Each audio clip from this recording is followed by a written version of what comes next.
Hey guys, welcome back to another Skyrim console mod video, bringing you 5 of the best console mods over the last 24 hours for Xbox One. Now today I have this video, but the second video is going to be a 5 weapons and armor video. Currently I'm not working on any PS4 videos as, sorry guys, the mods for PS4 are just not very good at the minute, and unfortunately 3 of the last 5 mods I tried to do for the PS4 have all actually been PS4 exclusives, and since I play on Xbox One I couldn't even showcase them. It didn't leave any cool mods for a video for today or yesterday, so for now anyways it's all about Xbox One mods, so you should be angry at Sony and not me.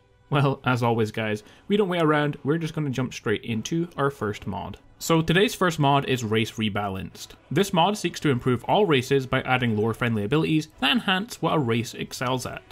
The mod avoids nerfing current race abilities, and avoids certain races playing a certain style by nerfing their abilities elsewhere. So what does the mod actually change? Well, let's go over each race starting with Argonians. Argonians, it modifies their resistance to disease.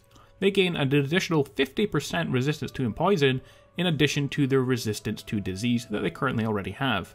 It also adds guerrilla tactics. This improves your sneak by 15%. For Bretons, it modifies magic resistance to 20% instead of the current 25%. This is the only nerf in the mod, and it's to make the elf races more playable, since Bretons are currently a bit better at magic than they are. Modified Dragon Skin adds a small amount of magicka regeneration in addition to magic absorption. For Dark Elves, adds Destructive Affinity, reduces the cost of destruction spells by 15%, and Modified Ancestor's Wrath, boosts destruction spells powered by 100% in addition to the Flame Cloak. High Elf, Modified Highborn. In addition to extra magicka, it grants 50% faster magicka regeneration. Added Blessing of Aetherius, all spells cost 10% less to cast. Added Magic Overflow, reduces magic resistance by 10%. For Imperials, added Imperial March. Imperials ignore armor movement penalties. Added Imperial Tongue, improved persuasion attempts by 20%. And Imperial Discipline, increased rate of leveling by 5%. Khajiit, modified Claws, change damage from 12 to 15. Added Feline Movement, Khajiit gain a 20% bonus to sneak. Beast's Endurance grants Khajiits 50 more stamina and faster stamina regeneration. For Nords, added Thume Master, reduces the cooldown time of all shouts by 10%. And Barbarian Blows, Nords do 5% additional damage with two-handed weapons.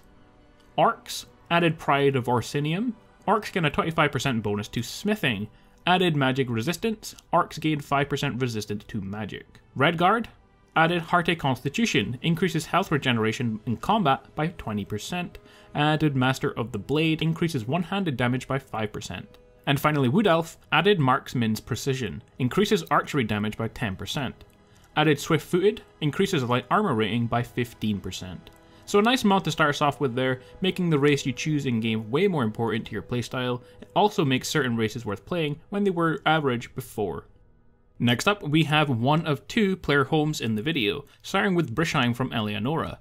This mod is a Breed's Home overhaul, however it's located outside of Whiterun next to the stables, so the mod doesn't conflict with Open Cities Skyrim. So what do you get with the home? Well, starting on the outside, you get a house, and of course it comes with the stables for your horse. It also has a small plot of land for you to grow vegetables. Inside the house is obviously the same shape as the Breeze home, however it's completely redecorated to make it feel much more immersive and like a home should be. The first room has replaced the generic table and chairs and fire pit with a nice fireplace, some bigger and better chairs, and a rug to make it all feel more like a home. Don't forget it has shelves, bookcases, and weapons and armor racks in here as well. Under the stairs area is the kitchen, complete with table, chairs, and oven. There's also plenty of food and drink and storage in this area. Beside the kitchen is a kids' room with 2 beds. Now currently you can't move your family into this house, but that will change in the future with an update or a mod that lets you do it. Also on the bottom floor you have a room for your weapons and armor storage. Upstairs has a workshop area for you with 4 different enchanters and alchemy tables, including the regular enchanter, an alchemy table, along with a disenchanting table and a staff enchanting table. On the left you have another bedroom for a spouse, companion, or housecarl, and finally you have a master bedroom with a double bed, desk, bookshelf, mannequins, and plenty of chests for storing all of your important stuff. So guys, if you're looking for a new player home but want a redecorated version of an already existing Breeze home, then try out this mod. The only thing missing from it is a forge for making weapons, but since you're right next to Whiterun, I guess it's not really that necessary. On top of all this, the house is also free for the taking, so it's worth it if you don't have a lot of spare gold to go around. From the creator of Phenderix Magic Evolved brings us the Phenderix Arcane Archery. This mod adds in 36 brand new enchanted magical arrows into Skyrim, so you can play as a magical assassin or just have some fun.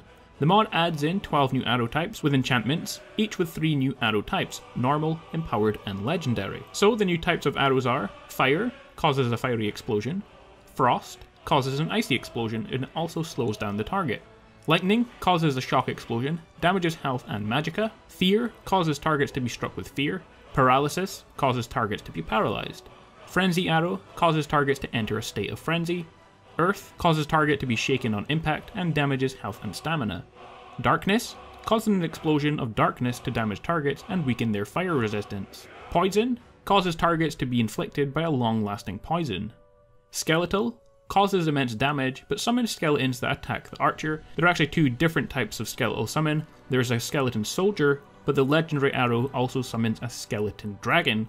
Unfortunately, they don't help you in the battle, they tend to attack you rather than the enemy.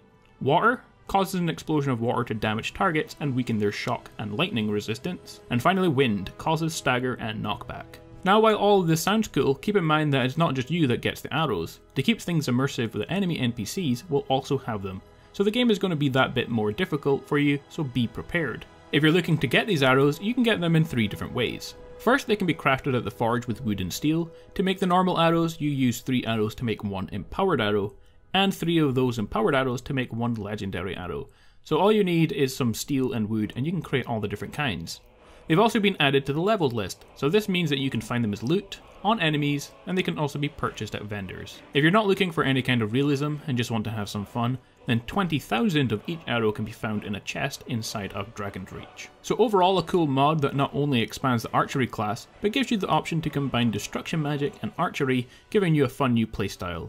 Would be nice if using the arrows and crafting them increased your enchantments and relevant schools of magic, so you could play as a magic archer class. We will have to wait and see if this ever happens, but it would be fun if they did. Either way, it's still a really cool mod and it's definitely worth downloading and trying out for yourself. Our 4th mod of the day is Boss Encounters Skyrim, a mod that adds in bosses to the game. Currently dragons are kind of like bosses, and caves and dungeons usually have 1 boss at the end, or a more difficult enemy anyway, but this mod adds bosses out in the wilds of Skyrim and you can stumble across them. So what does the mod do specifically? Well, it adds interesting boss battles to Skyrim world map. You're bound to encounter some of these bosses during your travels across the wilderness. They each carry a 250 gold bounty and leveled loot. Most boss battles are for level 20 characters and up.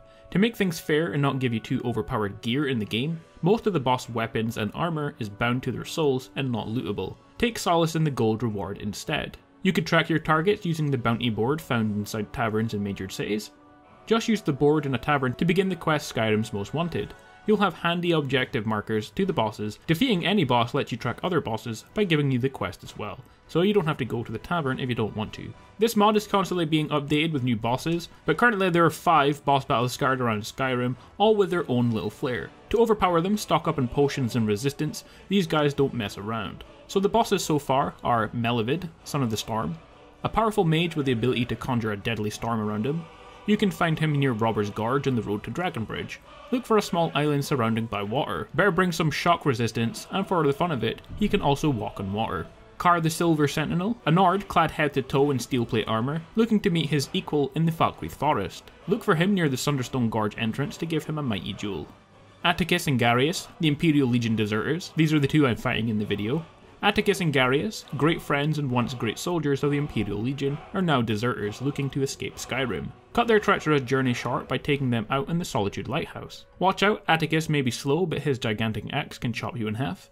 And Garius, while no threat up close, can pelt you with arrows and take you out from afar with ease. Thara the Unbowing, the Hand of Thalmor. She's the toughest the Thalmor has to offer, and her paralysing mace and surprisingly quick reflexes make this one a very tough fight. Seek her out north of the Half Moon Mill in the woods and don't let her get too close. Grood the Fang in the Dark, a feisty assassin armed with a deadly crossbow and even deadlier health absorbing daggers. Find her near Honeystrand Grove. So overall an awesome mod that adds in more boss battles into the game. I love the new bounty board feature as well, a feature that every open world game should have in it I think. The mod is a great immersive mod and you can never have too many of those kind of mods in Skyrim, so this one is worth downloading and trying out. Our final mod is another player home. We actually had 3 or 4 in the last 24 hours that were really cool, but I kept it to 2 in the video, so our final mod is another one. The architecture for your home is largely Dwemer with Nordic and noble furnishings. It has ample storage and a plethora of mannequins, the perfect place to showcase all the spoils of your travels. So what does the home come with? Well, first off, from the outside, there's not really that much here, and that's because the house is actually built into the side of the mountain. On the inside, the first awesome feature is the entranceway with a really awesome waterfall right in the middle of your house. Up the stairs, we have a large bedroom with bed, fireplace, office space, bookshelves, weapons and armor racks, and plenty of storage. We have a huge room to display your weapons and armors with at least 50 display cases and 30 mannequins. A room with a forge so you can craft all the weapons and armors you need. It also has storage for all the different types of crafting materials, they are all labelled as well. Another storage room, a room for enchanting and alchemy. The house even has its own mine with another waterfall inside.